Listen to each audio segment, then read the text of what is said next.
Indigo ने 6 से 25 फरवरी तक के लिए रद्द की कोलकाता गुआंझो फ्लाइट। चीन में फैले जानलेवा महामारी कोरोना वायरस के कहर से दुनिया भर के देशों में हड़कंप मचा हुआ है।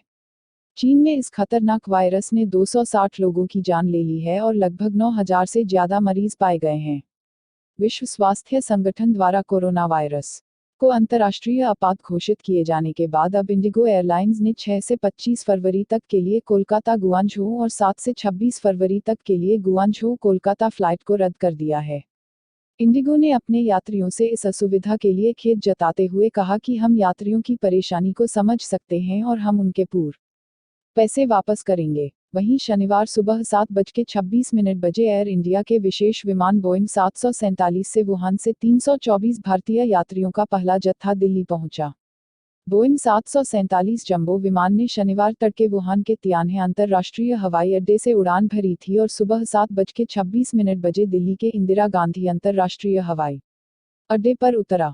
324 यात्रियों में 3 नाबालिग और 211 छात्र शामिल हैं। निर्मला सीतारमण, टैक्स जंजाल का एक ही निदान, कम दर से करें भुगतान।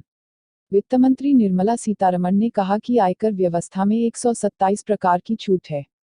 ऐसे में कोई कर्मचारी नौकरी करेगा या यह देखेगा कि कर बचाने के लिए कहां निवेश करें। इसलिए आयकर घटाकर छूट खत्म करने की व्यवस्था की गई है। बजट के बाद अमर उजाला से बातचीत में वित्त मंत्री ने कहा कि कर की दर जितनी कम होगी, लोगों पर बोझ उतना ही कम होगा। उन्होंने कहा, प्रत्यक्ष कर में एग्जम्पशन ही एग्जम्पशन है और ऐसे में उन्हें कर जमा करने के लिए विशेषज्ञ की सेवाएं लेनी होंगी। यही स्थिति कर अधिकारियों की भी है, जिन्हें देखना पड़ता है कि करदाता ने किस छूट का लाभ लिया है। उन्होंने कहा, इसका एक ही निदान है कि एग्जम्पशन खत्म करो और कम दर से कर का भुगतान करो। वित्त मंत्री ने कहा, नई योजना में ऐसे लोगों को फायदा होगा जो पुरानी योजना में ज्यादा कर का भुगतान कर रहे थे। अगर किसी को फायदा नहीं होगा तो कोई नई व्यवस्था से क्यों जुड़ेगा। उन्होंने नई योजना का बचाव करते हुए कहा कि इसका फायदा आयकर की चुनिंदा ब्रैकेट में आने वाले लोगों को ही मिलेगा, क्योंकि इसमें कर की छूट ज्यादा है। लोकसभा में विपक्ष से बोले भाजपा सांसद, जय श्री राम के नारे लगाओ, सब पाप धुल जाएंगे। लोकसभा में बजट सत्र के दौरान राष्ट्रपति के अभिभाषण पर चर्चा की शुरुआत करते हुए भाजपा सांसद प्रवेश वर्मा ने विपक्ष से जय श्री राम के नारे लगाने को कहा। उन्होंने कहा कि देश में राम का नाम लेना सांप्रदायिक हो गया है। हम दिल्ली चुनाव में राहुल गांधी को मिस कर रहे हैं। उन्होंने विपक्ष की तरफ इशारा करते हुए कहा कि बोलो जय श्री राम। इस पर भाजपा सांसदों ने जोर से जय श्री राम का नारा भी लगाया। उन्होंने कहा कि राम कोई धर्म नहीं बल्कि हमारी संस्कृति है।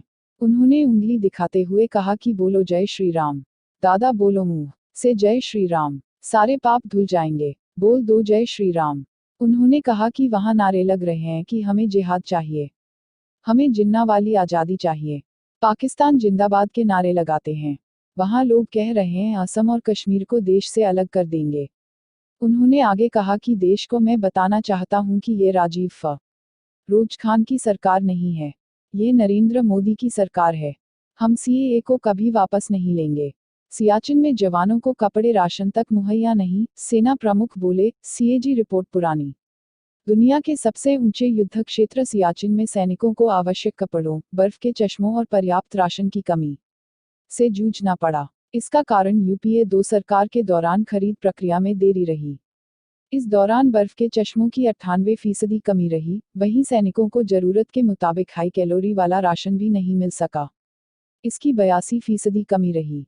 सेना प्रमुख जनरल एमएम नरवणे ने कैग रिपोर्ट पर प्रतिक्रिया जाहिर करते हुए इसे पुराना बताया है। उन्होंने कहा कि यह रिपोर्ट वर्ष 2015-16 की है, न कि मौजूदा समय की। यह थोड़ी सी पुरानी है। सेना प्रमुख ने आगे कहा, मैं आपको सुनिश्चित करना चाहता हूं कि वर्तमान में हम पूरी तरह से तैयार हैं। हम इस पूरी तरह से सुनिश्चित कर रहे हैं कि जवानों की सभी जरूरतें पूरी हों। उद्धव, एनआरसी का असर सभी धर्मों पर पड़ेगा, महाराष्ट्र में इसे लागू नहीं होने देंगे। महाराष्ट्र के मुख्यमंत्री उद्धव ठाकरे ने बुधवार को कहा कि वह महाराष्ट्र में राष्ट्रीय नागरिक रजिस्टर एनआरसी को लागू नहीं होने देंगे क्योंकि इसका असर सभी धर्मों पर पड़ेगा। इसके साथ ही उन्होंने सीएए का समर्थन करते हुए कहा कि नागरिकता संशोधन कानून से डरने की जरूरत नहीं है। मुख्यमंत्री ने पार्टी के मुखपत्र सामना में अपने तीसरे साक्षात्कार में कहा कि बांग्लादेशी और पाकिस्तानी शरणार्थियों को देश से बाहर निकालना शिवसेना की पुरानी मांग रही है। शिवसेना अध्यक्ष ने कहा कि मैं विश्वास के साथ कह सकता हूं कि सीएए भारतीय नागरिकों को देश से बाहर निकालने के लिए नहीं है, लेकिन राष्ट्रीय नागरिक रजिस्टर एनआरसी का असर हिंदुओं पर भी पड़ेगा। उन्होंने कहा कि भारत को पड़ोसी देशों के अल्पसंख्यकों की संख्या जानने का अधिकार है जिन्होंने अपने देशों में सताए जाने के बाद भारतीय नागरिकता के लिए आवेदन दिया। उन्होंने सामना के कार्यकारी संपादक और शिवसेना सांसद संजय राउत को दिए साक्षात्कार में कहा कि जब वे यहां आते हैं तो क्या उन्हें प्रधानमंत्री आवास योजना के तहत मकान मिलेंगे, उनके बच्चों के रोजगार और शिक्षा का क्या, ये सभी मुद्दे महत्वपूर्ण हैं और हमें जानने का अधिकार है। चीनी नागरिकों के भारत आने पर रोक। कोरोना वायरस को लेकर भारत ने सख्ती बरतते हुए दुनिया के किसी भी कोने से भारत आने वाले चीनी नागरिकों को 5 फरवरी से पहले जारी हुए वीजा के अमल पर रोक लगा दी है। इसमें नियमित स्टिकर और जा शामिल है। हालांकि हांगकांग, मकाओ और ताइवान के चीनी पासपोर्ट धारकों को रियायत दी गई है। दिल्ली से तिरुवनंतपुरम पहुंचे एक चीनी युवक को जब किसी होटल में कमरा नहीं मिला तो वह शिकायत लेकर पुलिस कमिश्नर दफ्तर पहुंच गया। पर जब जैसे ही पुलिस को पता चला कि वह चीन से आया है तो पुलिस कर्मियों के हाथ पांव फूल गए और उसे कमरा दिलाने में मदद करने के बजाय उसे सीधे अस्पताल में भर्ती करा दिया गया। यह 25 वर्षीय युवक सिचुआन प्रांत से आया था और उसमें किसी तरह के लक्षण नहीं थे, फिर भी उसका नमूना लेकर जांच के लिए भेज दिया गया है। वह दिल्ली से यहां पहुंचा था। पुलिस के अनुसार जब तक जांच रिपोर्ट नहीं आती उसे अस्पताल में एक अलग वार्ड में रखा जाएगा। रविशंकर प्रसाद, बीएसएनएल और इंटेनेल बंद नहीं होंगे। केंद्रीय संचार मंत्री रविशंकर प्रसाद ने राज्यसभा में स्पष्ट किया कि हमारी सरकार बीएसएनएल और इंटेनेल को स्ट्रेटेजिक एसेट्स मानती है। दोनों संस्था दिक्कत में थे, लेकिन हम इन्हें रिवाइव करेंगे। सरकार इनमें हजारों करोड़ रुपए लगा रही है और इन्हें ठीक करेंगे, इसलिए दुविधा नहीं होनी चाहिए कि बंद होंगे। प्रश्नकाल में शिवसेना सांसद संजय राउत ने सदन में कहा, पब्लिक सेक्टर की दोनों कंपनियां बुरे दौर से गुजर रही हैं। कंपनी बंद हो सकती है या फिर सरकार बंद करना चाहती है। इन दोनों कंपनियों की असली प्रॉपर्टी इनके मोबाइल टावर और नेटवर्क हैं। सरकार ने टावर किराए पर देना शुरू कर दिया है और इसके लिए अलग कंपनी बनाई गई थी। इस कंपनी की स्थिति क्या है? राउत के प्रश्न का उत्तर देते हुए राज्यमंत्री संजय शामराव ने कहा कि बीएसएनएल ने अपने टावर लीज पर दिए हैं। राज्यमंत्री के सवाल से असंतुष्ट राउत लगातार कंपनी के संबंध में पूछते रहे। शामराव ने बताया कि इससे कंपनी को किराया भी मिलता है, इससे अतिरिक्त आय हो रही है। संजय राउत फिर भी अड़े रहे और पूछते रहे कि उस कंपनी का क्या हुआ, चल रही है या नहीं चल रही है। बीएसएनएल के हजारों कर्मचारी बेरोजगार हो गए हैं। मुंबई बंदरगाह से किसी चीनी क्रू को भारत में प्रवेश की इजाजत नहीं।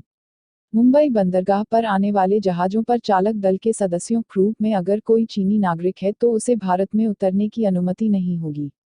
सुरक्षा को देखते हुए जहाज को यहां अपना कूड़ा फेंकने की इजाजत भी नहीं होगी। मुंबई पोर्ट ट्रस्ट के चेयरमैन संजय भाटिया ने इन प्रतिबंधों की जानकारी देते हुए बताया कि यहां आने वाले किसी जहाज में चीन के क्रू सदस्य का पहले मेडिकल चेकअप होगा और उसे स्वास्थ्य अधिकारी के पास भेजा जाएगा। भाटिया ने कहा कि पोर्ट पर आने वाले जहाजों के सभी क्रू सदस्यों की सूची की पड़ताल की जा रही है और खासकर इस बात का ध्यान रखा जा रहा है कि किसी क्रू सदस्य ने पिछले 15 दिनों में चीन की यात्रा की है या नहीं। भाटिया ने कहा है कि मुंबई पोर्ट पर आने वाले जहाजों पर अगर चालक दल के सदस्यों क्रू में अगर कोई चीनी नागरिक है तो उसे भारत में उतरने की अनुमति नहीं होगी।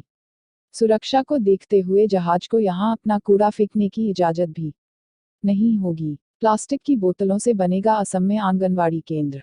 असम के हैलाकांडी जिले में एक आंगनवाड़ी केंद्र का निर्माण जैविक रूप से नष्ट नहीं होने वाले अपशिष्ट पदार्थ और मिट्टी से भरी हुई प्लास्टिक की बोतलों से किया जाएगा। अधिकारियों ने शनिवार को यह जानकारी दी। जिला अतिरिक्त उपायुक्त आर.के. दाम ने बताया कि सिंधला इलाके के लाला ब्लॉक में 3.46 लाख रुपए की लागत के आंगनवाड़ी केंद्र का निर्माण किया जाएगा। उन्होंने बताया कि जिला प्रशासन के अलावा यूएनडीपी, राज्य शिक्षा, सामाजिक कल्याण और पीडब्ल्यूडी विभाग इस परियोजना का हिस्सा हैं। अधिकारी ने कहा कि कचरे भरी बोतलों को जोड़ने के लिए तरल सीमेंट का इस्तेमाल किया जाएगा। इन जैविक ईंटों, कचरे भरी बोतलों में छिद्र बनाकर कमरे को भूकंपरोधी बनाया जाएगा।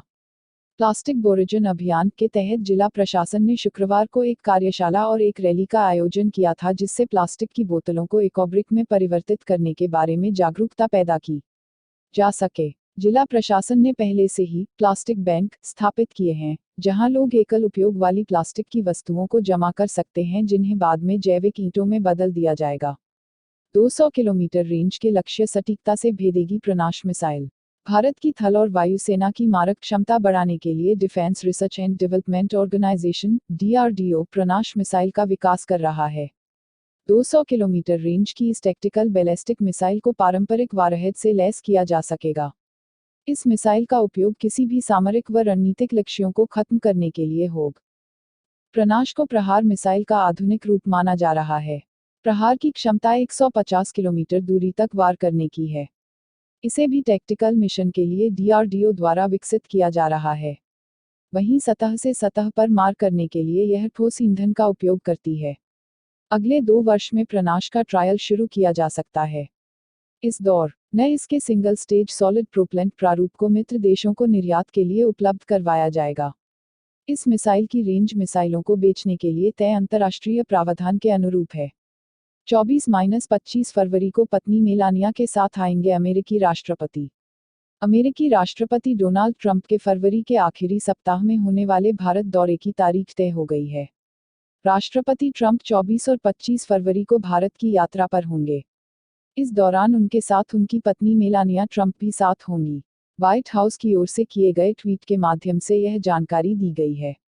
व्हाइट हाउस ने अपने बयान में कहा है कि राष्ट्रपति डोनाल्ड ट्रंप और उनकी पत्नी मेलानिया 24-25 फरवरी को भारत के पीएम नरेंद्र मोदी से मिलने जाएंगे। यह यात्रा अमेरिका भारत की रणनीतिक साझेदारी को और मजबूत करेगी, साथ ही अमेरिकी और भारतीय लोगों के बीच मजबूत और स्थायी संबंधों को बढ़ावा देगी। बयान में बताया गया है कि राष्ट्रपति ट्रंप अपनी पत्नी के साथ भारत की राजधानी नई दिल्ली और प्रधानमंत्री नरेंद्र मोदी के गृह राज्य गुजरात की यात्रा करेंगे। इस दौरान वह अहमदाबाद जाएंगे। इस शहर की महात्मा गांधी के जीवन और भारतीय स्वतंत्रता आंदोलन के नेतृत्व में महत्वपूर्ण भूमिका रही है। साइबर ब्लैकमेलिंग से बचने और जीविकोपार्जन के लिए डिजिटल साक्षर होंगी 1 लाख महिलाएं। महिला एवं बाल विकास मंत्रालय 7 राज्यों में 1 लाख महिलाओं को डिजिटल साक्षरता प्रशिक्षण देगा। इसका लक्ष्य महिलाओं को साइबर ब्लैकमेलिंग से बचाना, उन्हें सुरक्षित ऑनलाइन सोशल नेटवर्किंग करना, नेट बैंकिंग तकनीक और आधुनिक कंप्यूटर सेवाओं के इस्तेमाल और जीविका अर्जन करने में दक्षता हासिल करना है। राष्ट्रीय महिला आयोग, फेसबुक और साइबर पीस फाउंडेशन की मदद से होने वाले इस ट्रेनिंग सेशन में 3 चरण होंगे। मंगलवार से इसके पहले चरण का आगाज कर दिया गया है। 7 राज्यों के अभियान की शुरुआत लखनऊ से की गई है। असम, पश्चिम बंगाल, गुजरात, झारखंड, बिहार, उत्तर प्रदेश और मध्य प्रदेश में यह कार्यक्रम चलेगा। राष्ट्रीय महिला आयोग इसकी नोडल एजेंसी के रूप में काम कर रहा है। इसमें पहले देश भर से चुनी गई 300 शिक्षक महिला प्रशिक्षुओं को प्रशिक्षित किया जाएगा। इन महिला शिक्षकों की सहायता से राज्यों में महिलाओं को डिजिटल रूप से साक्षर बनाने के लिए NCW की निगरानी में अभियान चलेगा। जापान के क्रूज पर सवार 2 भारतीय संक्रमित, विदेश मंत्री बोले दूतावास दे रहा सहायता। विदेश मंत्री एस जयशंकर ने गुरुवार को कहा कि टोक्यो स्थित भारतीय दूतावास जापान के तट के पास जहाज डायमंड प्रिंसेस पर सवार यात्रियों एवं चालक दल को सभी तरह की सहायता दे रहा है। क्रूज जहाज पर सवार चालक दल के 2 भारतीय लोगों की कोरोना वायरस के लिए जांच में नतीजे पॉजिटिव मिले हैं। इसे लेकर गुरुवार को दिल्ली के निर्माण भवन में मंत्री समूह की बैठक हुई। बैठक की अध्यक्षता केंद्रीय स्वास्थ्य मंत्री डॉ. हर्षवर्धन ने की। बैठक में विदेश मंत्री एस जयशंकर, शहरी विकास मंत्री हरदीप पुरी, गृह राज्य मंत्री नित्यानंद राय समेत अन्य लोग मौजूद रहे। बैठक में चीन से आयातित दवा समेत अन्य चुनौतियों पर चर्चा की गई। जयशंकर ने एक ट्वीट में कहा कि चालक दल के 2 सदस्य कोरोना वायरस जांच में पॉजिटिव पाए गए हैं। हम आगे जानकारी देते रहेंगे। उन्होंने कहा कि टोक्यो में भारतीय दूतावास जापान के योकोहामा तट पर डायमंड प्रिंसेस पर सवार चालक दल और यात्रियों के सतत संपर्क में है और सभी तरह की सहायता पहुंचाई जा रही है। यात्रियों एवं चालक दल को अभी जापान प्रशासन ने पृथक कर रखा है। CDS और DMA के सृजन से तीनों सेवाओं के बीच तालमेल बढ़ेगा, सेना प्रमुख नरवणे। सेना प्रमुख जनरल MM नरवणे ने बृहस्पतिवार को कहा कि प्रमुख रक्षा अध्यक्ष पद और सैन्य मामलों से जुड़े विभाग DMA के सृजन से तीनों सेवाओं के बीच तालमेल बढ़ेगा। एक किताब के विमोचन के दौरान उन्होंने कहा कि 1971 का भारत पाक युद्ध इस बात का गवाह है कि आपसी तालमेल और संयुक्त तरीके से बल क्या हासिल कर सकता है। सेना प्रमुख ने कहा कि तालमेल और तीनों सेवाओं का एकीकरण सिर्फ मौके की बात नहीं है, बल्कि यह कुछ इस तरह से है जिसका संस्थानीकरण किए जाने की जरूरत है। जनरल बिपिन रावत को पिछले साल दिसंबर में पहला प्रमुख रक्षा अध्यक्ष CDS बनाया गया था। कश्मीर पर तुर्की को भारत की दो टूक। पाकिस्तान दौरे पर पहुंचे तुर्की के राष्ट्रपति रिसेप तैयप एर्दोगन ने एक बार फिर भारत के खिलाफ जहर उगला। कश्मीर मामले में टांग अड़ाते हुए उन्होंने कहा कि यह तुर्की के लिए भी उतनी ही अहमियत रखता है जितनी पाकिस्तान के लिए। इस पर विदेश मंत्रालय की प्रतिक्रिया आई है। मंत्रालय का कहना है कि भारत जम्मू कश्मीर के सभी संदर्भों को खारिज करता है। साथ ही तुर्की के नेताओं को भारत के आंतरिक मामलों में हस्तक्षेप न करने के लिए कहा गया है। विदेश मंत्रालय ने तुर्की के राष्ट्रपति और तुर्की पाकिस्तान संयुक्त घोषणा द्वारा जम्मू एवं कश्मीर को लेकर पूछे गए सवालों के जवाब में कहा, भारत जम्मू और कश्मीर को लेकर दिए गए सभी संदर्भों को खारिज करता है जो कि भारत का आंतरिक और अविभाज्य अंग है। मंत्रालय ने आगे कहा, हम तुर्की नेतृत्व से अनुरोध करते हैं कि वह भारत के लिए पाकिस्तान से पैदा होने वाले आतंकवाद के खतरे सहित सभी तथ्यों की सही समझ विकसित करे, साथ ही भारत के आंतरिक मामलों में हस्तक्षेप न करे। 24 फरवरी को अमेरिकी राष्ट्रपति डोनाल्ड ट्रंप के स्वागत के लिए अहमदाबाद तैयार। केम छो ट्रंप 24 फरवरी को अहमदाबाद स्वागत के लिए तैयार है। 25 फरवरी को नई दिल्ली समेत भारत भी आगवानी में पलक पांवड़े बिछाए हैं। वैसे भी राष्ट्रपति ट्रंप पहली बार भारत आ रहे हैं। ट्रंप ने अमेरिका में अमेरिकियों के बीच में अपने राष्ट्रहित को सबसे ऊपर रखने, व्यापारिक क्षेत्र में मुनाफा का रास्ता बनाने और अर्थव्यवस्था में प्रोटेक्शनिज्म को बढ़ावा देने के लिए जाने जाते हैं। इसी तर्ज पर राष्ट्रपति ट्रंप को भारत के सहारे दूसरे कार्यकाल के चुनाव में जीत अमेरिकी कंपनियों के लिए भारत में कारोबार, रक्षा, विज्ञान एवं तकनीकी, सौर ऊर्जा, डेयरी पोल्ट्री समेत अन्य क्षेत्रों में अवसर चाहिए। भारत भी अमेरिकी कंपनियों के लिए निवेश की बाट जोह रहा है। उम्मीद है कि राष्ट्रपति डोनाल्ड ट्रंप की यात्रा के दौरान इन सभी जटिलताओं को एक दिशा मिल सकेगी। महिला अधिकारियों को मिलेगा सेना में स्थायी कमीशन। उच्चतम न्यायालय ने सोमवार को सेना में महिला अधिकारियों को स्थायी कमीशन देने की मांग वाली याचिका पर सुनवाई करते हुए केंद्र सरकार को फटकार लगाई। अदालत ने केंद्र से कहा कि 2010 में दिल्ली उच्च न्यायालय के आदेश के बाद इसे लागू किया जाना चाहिए था। अदालत ने कहा कि सामाजिक और मानसिक कारण बताकर महिलाओं को इस अवसर से वंचित करना न केवल भेदभावपूर्ण है, बल्कि अस्वीकार्य भी है। अदालत ने केंद्र को अपने नजरिए और मानसिकता में बदलाव लाने को कहा है। अदालत के फैसले के बाद महिलाओं को युद्ध क्षेत्र छोड़कर बाकी सभी स्थानों पर तैनाती मिलने का रास्ता साफ हो गया है। शीर्ष अदालत ने दिल्ली उच्च न्यायालय के आदेश को बरकरार रखते हुए कहा कि महिलाओं के सेना के 10 विभागों में स्थायी कमीशन दिया जाए। अदालत ने सरकार के महिलाओं को कमांड न देने को लेकर दिए तर्क को अतार्किक और समानता के अधिकार के खिलाफ बताया। अदालत ने कहा कि सशस्त्र बलों में लिंग आधारित भेदभाव खत्म करने के लिए सरकार की ओर से मानसिकता में बदलाव जरूरी है। कश्मीर पर तुर्की के बयान को लेकर भारत का रुख बेहद सख्त। विदेश मंत्रालय ने कड़े शब्दों में जारी बयान में कहा कि एर्दोआन के बयान में ना तो इतिहास की समझ झलकती है और ना ही कूटनीतिक आचरण दिखाई देता है। इसका तुर्की के साथ भारत के संबंधों में गहरा असर पड़ेगा। सचिव पश्चिम विकास स्वरूप ने तुर्की के राजदूत को डिमार्शे दिया। विदेश मंत्रालय के प्रवक्ता रवीश कुमार ने कहा कि भारत ने पाकिस्तान द्वारा सीमा पार आतंकवाद को अंजाम देने को जायज ठहराने के तुर्की के बार बार किए जा रहे प्रयासों को खारिज कर दिया है। पाकिस्तान की संसद के संयुक्त सत्र को शुक्रवार को दिए संबोधन में एर्दोआन ने कहा कि कश्मीरी जनता का संघर्ष प्रथम विश्व युद्ध में विदेशी ताकतों के खिलाफ तुर्की की जनता की लड़ाई की तरह है। उसने कश्मीर के मुद्दे पर इस्लामाबाद का समर्थन किया। कुमार ने एक बयान में कहा कि भारत ने राष्ट्रपति एर्दोआन द्वारा इस्लामाबाद की उनकी हालिया यात्रा में केंद्र शासित प्रदेश जम्मू कश्मीर पर दिए गए बयानों पर कड़ा डिमार्शे जारी किया है। ये बयान ना तो इतिहास की समझ झलकाता है और ना ही कूटनीतिक आचरण। सुप्रीम कोर्ट ने कोयला घोटाले की जांच में रिपोर्ट दाखिल करने के लिए सीबीआई को दी 4 हफ्ते की मोहलत। सुप्रीम कोर्ट ने कोयला घोटाले से जुड़ी जांच मामले में स्टेटस रिपोर्ट दाखिल करने के लिए सीबीआई को 4 सप्ताह का मोहलत दे दी है। बुधवार को सुनवाई के दौरान सीबीआई ने शीर्ष अदालत को बताया कि जांच में अभी और वक्त लगेगा, इसलिए स्टेटस रिपोर्ट सौंपने के लिए 4 सप्ताह का और समय दिया जाए। Chief justice एस.ए. बोबड़े की अध्यक्षता वाली 2 सदस्यीय पीठ के समक्ष दाखिल एक जनहित याचिका PIL में कोयला घोटाले में सीबीआई से जांच रिपोर्ट देने के लिए कहा गया था। इस मामले में सीबीआई अपने ही पूर्व निदेशक रंजीत सिन्हा की भूमिका की जांच कर रही है। सिन्हा पर आरोप है कि उन्होंने सीबीआई निदेशक के पद पर रहते हुए कोयला घोटाले की जांच को प्रभावित किया था। भारत की चीन को दो टूक, अरुणाचल हमारा अभिन्न अंग, अमित शाह के दौरे पर आपत्ति बेवजह। अमेरिका के राष्ट्रपति डोनाल्ड ट्रंप की भारत यात्रा और जापान के तट पर क्रूज शिप डायमंड प्रिंसेस में फंसे भारतीयों के संबंध में विदेश मंत्रालय ने गुरुवार को ताज़ा स्थिति की जानकारी दी। मंत्रालय के प्रवक्ता रवीश कुमार ने जानकारी देते हुए मीडिया के सवालों के भी जवाब दिए। ट्रंप की भारत यात्रा को लेकर उन्होंने कहा कि यह अमेरिकी राष्ट्रपति ट्रंप की पहली भारत यात्रा होगी। वह और प्रधानमंत्री नरेंद्र मोदी 8 माह बाद एक दूसरे से मिलेंगे। यह उनके बीच 5वीं मुलाकात होगी। कुमार ने बताया कि अमेरिकी राष्ट्रपति की यात्रा के 3 चरण होंगे, जिसके तहत वह अहमदाबाद, आगरा और दिल्ली जाएंगे। उन्होंने कहा कि राष्ट्रपति ट्रंप दोपहर के समय अपने विमान से अहमदाबाद के हवाई अड्डे पर उतरेंगे। वहां से वह नमस्ते ट्रंप कार्यक्रम में लोगों को संबोधित करने के लिए मोटेरा स्टेडियम जाएंगे। हमें उम्मीद है कि राष्ट्रपति ट्रंप के हवाई अड्डे से स्टेड यम तक के रास्ते में उनके अभिवादन के लिए भारी संख्या में लोग मौजूद रहेंगे। ऑनलाइन बैंकिंग को और सुरक्षित बनाने के लिए बड़े बदलाव की तैयारी में आरबीआई।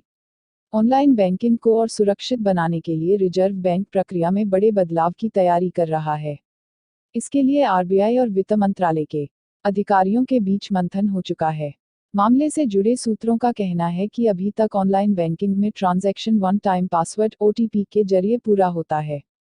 यह प्रक्रिया ऑनलाइन बैंकिंग की धोखाधड़ी पर रोक लगाने में कारगर साबित नहीं हो पा रही है। ऐसे में रिजर्व बैंक ट्रांजैक्शन पूरा करने के लिए और भी कई प्रक्रिया शुरू करने की तैयारी कर रहा है। आरबीआई के प्रस्ताव के अनुसार आगे ट्रांजैक्शन पूरा करने के लिए फेशियल रिकॉग्निशन, आइरिस और लोकेशन जैसी जानकारियां भी मांगी जा सकती हैं। इसका मतलब है कि बैंकिंग करने वाले को अब ट्रांजैक्शन पूरा करने के लिए अपनी लोकेशन भी बतानी होगी। बैठक में वित्त मंत्रालय के अधिकारी ने रिजर्व बैंक से ऑनलाइन फर्जीवाड़ों पर रोक लगाने की अपील की थी, जिसके बाद केंद्रीय बैंक ने इस तरह के प्रस्ताव पर विचार करना शुरू किया है। खेलो इंडिया यूनिवर्सिटी गेम्स का उद्घाटन। प्रधानमंत्री नरेंद्र मोदी ने शनिवार को यहां पहले खेलो इंडिया विश्वविद्यालय खेलों का उद्घाटन किया। देश भर के 159 विश्वविद्यालयों के 3,400 से अधिक खिलाड़ी 17 खेलों में अपना भाग्य आजमा रहे हैं। इन खेलों में रग्बी भी शामिल है। प्रधानमंत्री ने वीडियो कॉन्फ्रेंस सुविधा के जरिए खेलों की शुरुआत की घोषणा की। उन्होंने इसे भारतीय खेलों के लिए ऐतिहासिक क्षण बताया। इस दौरान उन्होंने अपने संबोधन में कहा कि यह देश की खेल क्रांति में अगला कदम साबित होंगे। पीएम मोदी ने कहा कि आज ओडिशा में नया इतिहास बना है। भारत के इतिहास के पहले खेलो युवा विश्वविद्यालय खेलों की शुरुआत आज से ही हो रही है। ये भारत के खेल इतिहास में ऐतिहासिक पड़ाव तो है ही, भारत के खेलों के भविष्य के लिए भी एक बहुत बड़ा कदम है। आज भारत दुनिया के उन देशों की लीग में शामिल हो गया है जहां इस स्तर पर विश्वविद्यालय खेलों का आयोजन होता है। इस अवसर पर ओडिशा के मुख्यमंत्री नवीन पटनायक, केंद्रीय खेल मंत्री किरेन रिजिजू और पेट्रोलियम एवं प्राकृतिक गैस मंत्री धर्मेंद्र प्रधान भी उपस्थित थे। स्टार फर्राटा धाविका दुती चंद भी इन खेलों का हिस्सा हैं। वह मेजबान के आईआईटी विश्वविद्यालय का प्रतिनिधित्व करेगी। मदन मोहन मालवीय प्रौद्योगिकी विश्वविद्यालय में अभ्युदय का आयोजन। गोरखपुर, मदन मोहन मालवीय प्रौद्योगिकी विश्वविद्यालय में बड़े साहित्यिक एवं सांस्कृतिक महोत्सव अभ्युदय का आयोजन 28 फरवरी से 2 मार्च तक होगा। इस 4 दिवसीय महासंग्राम में देश भर से विद्यार्थियों को आमंत्रित किया गया है। इस प्रतियोगिता में अनेक तरह के सांस्कृतिक प्रतियोगिताओं का आयोजन किया गया है। वहीं 10 फरवरी से शुरू हो चुकी ऑनलाइन प्रतियोगिता, इस प्रतियोगिता में भाग लेने वाले प्रतिभागियों को कई नए जिज्ञासा रुचिपूर्ण प्रतियोगिताओं में भाग लेने का अवसर मिलेगा। इसी दौरान अभ्युदय के पोस्टर का भी विमोचन किया जा रहा है। इस दौरान विद्यार्थियों में उत्सुकता बती जा रही है।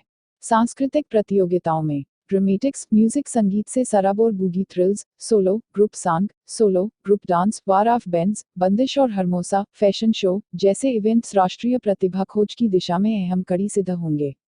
प्रमुख स्पर्धाओं में नुक्कड़ नाटक, रंगोली डिजाइन स्पर्धा, graffiti wall painting, sketching, face painting, hair styling तथा मेहंदी आदि प्रतियोगिताओं में प्रतिभागियों को अपनी अभिरुचि के क्षेत्रों में कुशल प्रदर्शन का मौका मिलेगा। एमएमएमयूटी में आयोजित अभ्युदय के स्टूडेंट हेड अनुराग सिंह ने बताया कि पुरस्कार राशि वाले इस महोत्सव में प्रतिभाग के लिए स्कूलों सहित किसी भी शिक्षण संस्थान में पंजीकृत छात्र छात्राएं अर्ह हैं। महाराष्ट्र बजट सत्र से पहले उद्धव ने शरद और अजीत से की मुलाकात। महाराष्ट्र विधानसभा का बजट सत्र सोमवार से शुरू होने जा रहा है।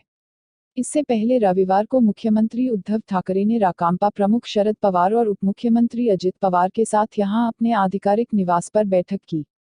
एक वरिष्ठ नेता ने बताया कि तीनों के बीच संशोधित नागरिकता कानून सीएए, राष्ट्रीय नागरिक रजिस्टर एनआरसी और राष्ट्रीय जनसंख्या रजिस्टर एनपीआर के विवादित हिस्सों के बारे में केंद्र से बात करने पर सहमति बनी है।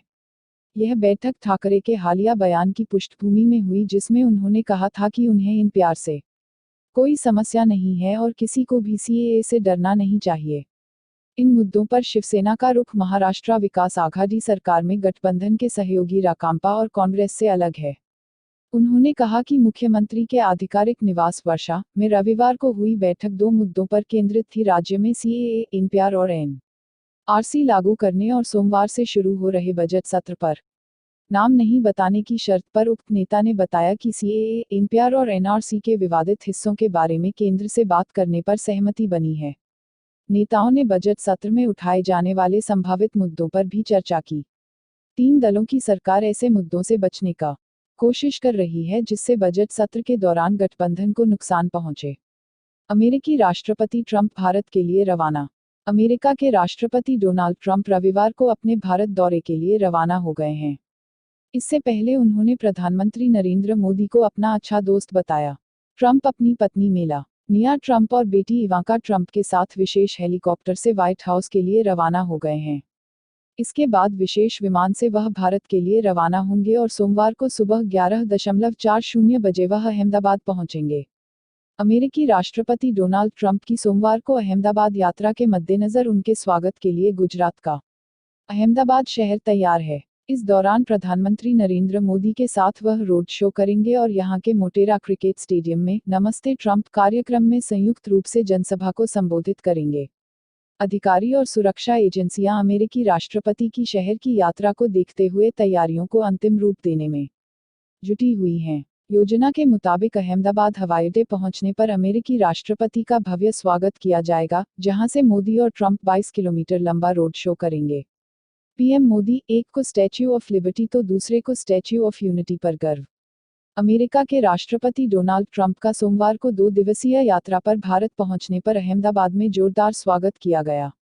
पीएम नरेंद्र मोदी ने प्रोटोकॉल तोड़कर अमेरिकी राष्ट्रपति का जोरदार स्वागत किया। सरदार वल्लभ भाई पटेल अंतर्राष्ट्रीय एयरपोर्ट से 22 किलोमीटर लंबे रोड शो के बाद मोटेरा स्टेडियम में पहुंचने पर नमस्ते ट्रंप कहकर अपने भाषण की शुरुआत की। उसके बाद स्टेडियम में मौजूद लोगों से India US friendship long live का नारा लगवाया। प्रधानमंत्री ने अपने स्वागत भाषण में कहा कि भारत और अमेरिका का रिश्ता नए दौर में पहुंच गया है। पीएम मोदी ने अपने भाषण की शुरुआत में डोनाल्ड ट्रंप से कहा कि विश्व के सबसे बड़े लोकतंत्र में आपका स्वागत है। भारत और अमेरिका के बीच रिश्ते अब किसी अन्य साझेदारी जैसे नहीं, बल्कि पहले से काफी बेहतर और करीबी हैं। उन्होंने कहा कि एक लैंड ऑफ द फ्री है तो दूसरा पूरे विश्व को एक परिवार मानता है। एक को स्टैच्यू ऑफ लिबर्टी पर गर्व है तो दूसरे के पास स्टैच्यू ऑफ यूनिटी का गौरव है। बीएमसी ने जब्त किए दिल्ली की कंपनी के 2 हेलीकॉप्टर। देश की वैभवशाली मुंबई महानगरपालिका बीएमसी ने प्रॉपर्टी टैक्स की अदायगी नहीं करने पर अब तक की सबसे बड़ी कार्रवाई की है। बीएमसी ने मंगलवार को प्रॉपर्टी टैक्स की बकायेदार अंधेरी स्थित दिल्ली की मेस्को एयरलाइंस कंपनी के 2 हेलीकॉप्टर जब्त किए। दोनों हेलीकॉप्टर की नीलामी से 1.64 करोड़ रुपए का बकाया टैक्स वसूला जाएगा। बीएमसी के इतिहास में यह पहला मौका है जब प्रॉपर्टी टैक्स वसूलने के लिए बीएमसी ने हेलीकॉप्टर जब्त किया है। बीएमसी की सहायक आयुक्त संगीता हसनाने ने बताया कि प्रॉपर्टी टैक्स की वसूली के लिए बकायेदारों को 21 दिन का नोटिस दिया गया था। नोटिस में स्पष्ट लिखा गया था कि यदि इस अवधि के भीतर टैक्स की अदायगी नहीं हुई तो कड़ी कार्रवाई की जाएगी। इसलिए मोहलत खत्म होने के बाद बीएमसी ने जब्ती की कार्रवाई शुरू की गई है। उन्होंने बताया कि हेलीकॉप्टर के साथ ही सेंटा क्रूज में बादवा ट्रेड सेंटर नामक इमारत का पानी कनेक्शन काट दिया गया है। बादवा ट्रेड सेंटर पर बीएमसी का 11.88 करोड़ रुपए प्रॉपर्टी टैक्स के रूप में बकाया था। बीएमसी को उम्मीद थी कि इस वित्तीय वर्ष में प्रॉपर्टी टैक्स से 5,100 करोड़ की कमाई होगी, लेकिन अभी तक सिर्फ 3,066 करोड़ रुपए ही वसूले जा सके हैं। केरल हाईकोर्ट ने कॉलेज और स्कूलों में सभी प्रकार के विरोध प्रदर्शनों पर रोक लगाई। दिल्ली में हालिया विरोध प्रदर्शनों के बाद हिंसा में हुई मौतों के बाद केरल उच्च न्यायालय ने बुधवार को राज्य में स्कूल और कॉलेज परिसरों में किसी भी प्रकार के विरोध प्रदर्शनों पर रोक का आदेश दिया है। बता दें कि इससे पहले दिल्ली के जेएनयू और जामिया मिलिया विश्वविद्यालय के परिसरों में विरोध प्रदर्शन के दौरान हिंसा और असामाजिक तत्वों की अराजकता देखने को मिली थी। बुधवार को केरल हाईकोर्ट ने अपने आदेश में विरोध प्रदर्शनों से शैक्षणिक संस्थानों में सामान्य कामकाज के बाधित होने की बात कहते हुए उनके परिसरों में छात्र समूह के सभी तरह के आंदोलनों पर प्रतिबंध लगा दिया। हर तरह के आंदोलन जैसे घेराव और परिसर में धरने पर बैठना आदि पर रोक लगाते हुए उच्च न्यायालय ने यह भी कहा कि ऐसे विरोध प्रदर्शनों में भाग लेने के लिए किसी को भी उकसाकर राजी नहीं किया जा सकता है। न्यायमूर्ति पीबी सुरेश कुमार ने यह भी कहा कि किसी को भी अन्य छात्रों के मौलिक अधिकारों का उल्लंघन करने का अधिकार नहीं है। शैक्षणिक संस्थान शिक्षा संबंधी गतिविधियों के लिए हैं, विरोध प्रदर्शनों के लिए नहीं। अदालत ने यह भी कहा कि शैक्षिकी संस्थानों को शांतिपूर्ण चर्चा का एक स्थान बनाया जा सकता है। भारत और म्यांमार ने 10 समझौतों पर दस्तखत किए। पीएम मोदी और भारत यात्रा पर आए म्यांमार के राष्ट्रपति यू विन मिंट ने बृहस्पतिवार को द्विपक्षीय संबंधों के विभिन्न पहलुओं पर विचार विमर्श किया। हैदराबाद हाउस में मोदी और मिंट की बातचीत के बाद दोनों देशों के बीच विभिन्न क्षेत्रों में सहयोग के 10 समझौतों और करारों पर हस्ताक्षर हुए। इन समझौतों में म्यांमार को त्वरित गति से लागू होने वाली परियोजनाओं के लिए भारत की आर्थिक मदद संबंधी समझौता भी शामिल है। दोनों देशों के बीच बिजली और पेट्रोलियम पदार्थों के क्षेत्र में भी एक समझौता हुआ। इसके तहत भारत पड़ोसी देश में संचार और परिवहन सुविधाओं के विस्तार में भी म्यांमार को मदद करेगा। मानव तस्करी को रोकने और बचाव के लिए भी एक करार किया गया है। इसमें मानव तस्करी का शिकार बनने वाले लोगों स्वदेश वापसी का प्रावधान है। म्यांमार में गृह युद्ध का शिकार रखाइन प्रांत में सड़क और स्कूलों के निर्माण, अस्पतालों में स्वास्थ्य सुविधाओं का विस्तार और क्षेत्र के 5 कस्बों में बिजली आपूर्ति के करार भी हुए। बाघ सहित विभिन्न वन्यजीवों के संरक्षण के साथ ही स्वास्थ्य क्षेत्र में शोध के लिए भी करार किए गए। भुवनेश्वर पूर्वी जोनल काउंसिल की बैठक आज गृहमंत्री अमित शाह करेंगे अध्यक्षता। गृहमंत्री अमित शाह आज भुवनेश्वर में होने वाली पूर्वी जोनल काउंसिल की 24वीं बैठक की अध्यक्षता करेंगे। इस बैठक में बिहार, झारखंड, ओडिशा और पश्चिम बंगाल के प्रतिनिधि शामिल होंगे। बता दें कि जोनल काउंसिल का पदेन अध्यक्ष केंद्रीय गृहमंत्री होता है। कई राज्यों के बीच और केंद्र एवं राज्यों के बीच मिलकर काम करने की संस्कृति विकसित करने के उद्देश्य से राज्य पुनर्गठन कानून 1956 के अंतर्गत जोनल काउंसिलों का गठन किया गया था। जोनल काउंसिलों को यह अधिकार दिया गया है कि वे आर्थिक और सामाजिक योजना के क्षेत्र में आपसी हित से जुड़े किसी भी मसले पर विचार विमर्श करें और अपनी सिफारिशें केंद्र को दें। ये जोनल काउंसिल आर्थिक और सामाजिक आयोजना, भाषाई अल्पसंख्यकों, अंतरराज्यीय परिवहन जैसे साझा हित के मुद्दों के बारे में केंद्र और राज्य सरकारों को सलाह दे सकती है। राज्य पुनर्गठन अधिनियम 1956 के भाग 3 के तहत 5 जोनल काउंसिल स्थापित की गई हैं। कोर्ट ने केंद्र से मांगा जवाब, सोनिया, राहुल, ओवैसी समेत कई नेताओं पर भड़काऊ भाषण का आरोप। उच्च न्यायालय ने कथित रूप से नफरत फैलाने वाले भाषणों को लेकर कांग्रेस की अंतरिम अध्यक्ष सोनिया गांधी, पूर्व अध्यक्ष राहुल गांधी, कांग्रेस महासचिव प्रियंका गांधी वारा, हैदराबाद से सांसद असदुद्दीन ओवैसी, उनके भाई अकबरुद्दीन ओवैसी, पूर्व विधायक वारिस पठान और अन्य के खिलाफ प्राथमिकी दर्ज करने की मांग वाली याचिकाओं पर शुक्रवार को सुनवाई की। अदालत ने इस पर केंद्र, दिल्ली सरकार और पुलिस से जवाब मांगते हुए नोटिस जारी किया है। दिल्ली उच्च न्यायालय ने कथित रूप से नफरत फैलाने वाले भाषण देने के मामले में कांग्रेस नेताओं सोनिया गांधी, राहुल गांधी और प्रियंका गांधी वारा के खिलाफ प्राथमिकी दर्ज करने के अनुरोध वाली याचिका पर शुक्रवार को केंद्र और दिल्ली सरकार से जवाब मांगा है। मुख्य न्यायाधीश डीएन पटेल और न्यायमूर्ति सी हरिशंकर की पीठ ने याचिका पर गृह मंत्रालय, दिल्ली सरकार और पुलिस को नोटिस जारी किया। याचिका में दिल्ली के उप मुख्यमंत्री मनीष सिसोदिया, आप के विधायक अमानतुल्ला खान, एआईएमआईएम नेताओं वारिस पठान और अकबरुद्दीन ओवैसी के खिलाफ भी प्राथमिकी दर्ज किए जाने की मांग की गई है।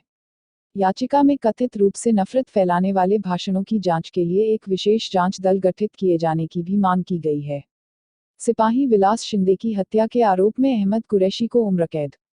मुंबई की एक अदालत ने अगस्त 2016 में पुलिसकर्मी विलास शिंदे की हत्या के आरोप में अहमद अली कुरैशी को दोषी करार दिया है। अदालत ने पुलिसकर्मी विलास शिंदे की हत्या के दोषी अहमद अली कुरैशी को आजीवन कारावास की सजा सुनाई है। अदालत ने दोषी पर 50,000 रुपये का जुर्माना भी लगाया है।